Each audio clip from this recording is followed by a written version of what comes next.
Hello hi అండి. ఇది చూడడానికి ఏదో మొక్కలాగున్న సేమ్ ఫ్లవర్ మాత్రం మందార పువ్వు మాత్రమేనండి. ఎందుకంటే దీని లీవ్స్ అనేవి మందార ఆకుల్లాగా కనిపించట్లేదు అసలు. మా వారు దీన్ని 20 రూపీస్కి తీసుకొచ్చారండి.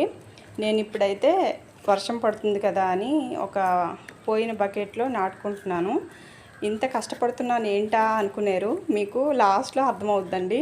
ఎందుకంటే దీనికి ఒక ప్లాస్టిక్ నెట్ టైప్లో ఇచ్చారండి కింద.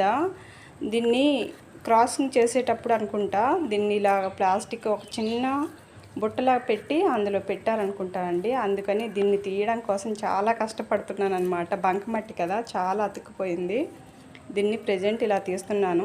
నేను ఎన్నో మొక్కలు నాటాను కానీ ఏ మొక్కకు కూడా ఇలా లేదండి. ఇప్పుడు 20 రూపీస్కి తీసుకొచ్చిన ఈ మందార మొక్కలకి మాత్రం ఇలా పెట్టేశారు అడుగున. ఎందుకంటే ప్లాస్టిక్ ఉంటే మొక్క అనేది చాలా డల్ అయిపోద్ది అనమాట.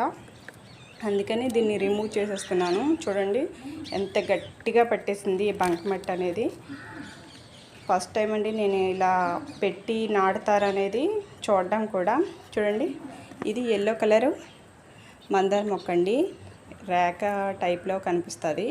ఈసారి నా ఫ్లవర్ పూస్తే చూపిస్తాను. చూడండి ఇదేనండి ఆ ప్లాస్టిక్ నెట్ టైప్లో అని చెప్పాను కదా, ఇదే చిన్న బుట్టలా కనిపిస్తుంది కదా. దీని మధ్యలో ఇలాగా మందార మొక్క పెట్టారండి.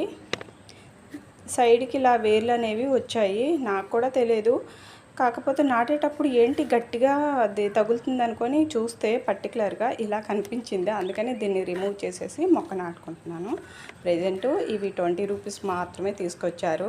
ఇంత తక్కువ కాస్ట్లీలో నేను ఎప్పుడు చూడలేదండి మొక్కలు అమ్ముతారని. మా వారు తీసుకొస్తే 20 రూపీసా అని నేను చాలా ఆశ్చర్యపోయాను అనమాట.